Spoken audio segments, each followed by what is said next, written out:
Olá, esse bloco é do Padre João Leite, Momento da Palavra.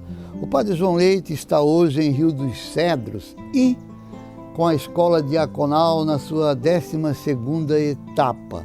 Então nós vamos, partindo de um versículo bíblico, falar alguma coisa sobre igreja.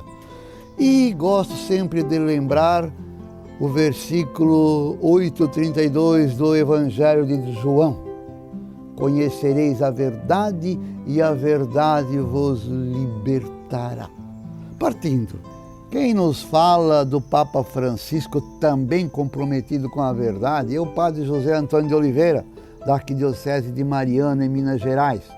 Referindo-se ele a um artigo do Padre José Erlim na revista Ave Maria, diz assim: um tema que nos desperta a atenção é uma pesquisa feita nos Estados Unidos sobre a aceitação do Papa Francisco naquele país. O resultado é, no mínimo, surpreendente.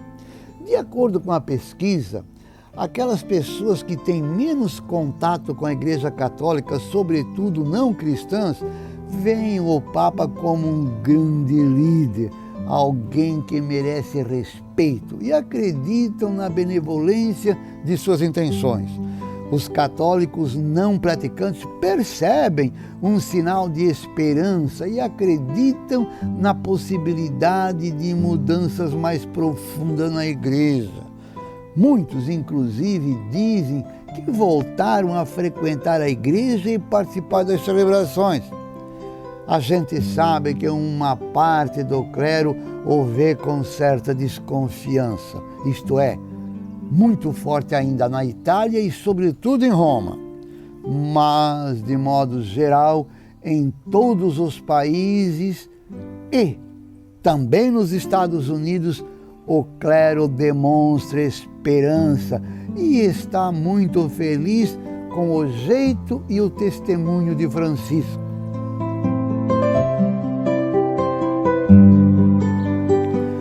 Uma surpresa, um dos setores em que o Papa Francisco mais incomoda, segundo a pesquisa, é justamente aquele em que menos se esperava, os seminários.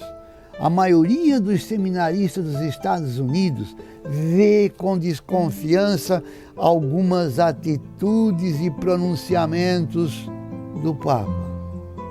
Isso se dá de modo especial em relação ao clericalismo, ao carreirismo.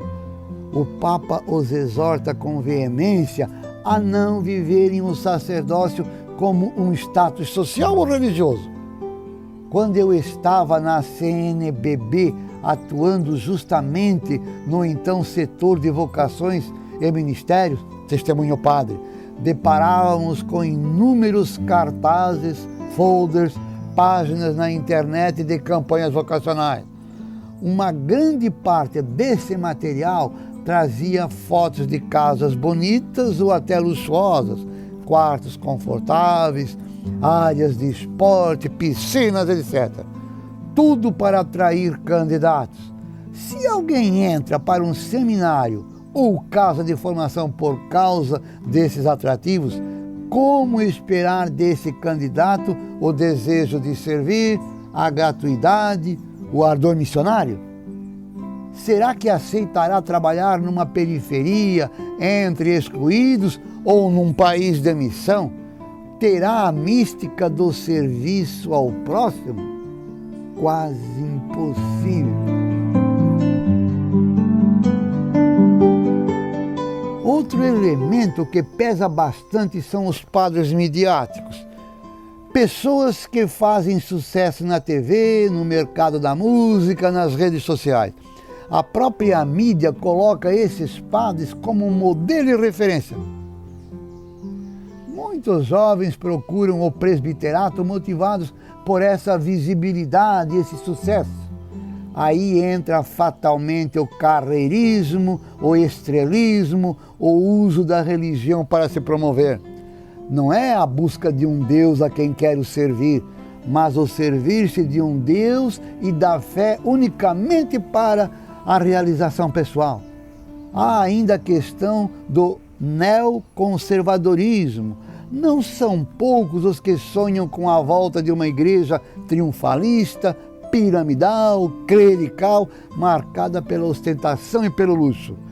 Tudo isso contrasta muito com o jeito de Jesus, pobre, simples, humilde, se misturando com os pobres e pescadores, usando a roupa que o povo usava, desprezando qualquer tipo de grandeza e de poder, fazendo da misericórdia e do serviço a sua identidade. Esse é também o jeito de Francisco. O verdadeiro poder é o serviço. Isso agrada e faz bem a muitos, mas também não deixa de incomodar alguns. Servir-se da fé religiosa é muito mais grave do que negá-la.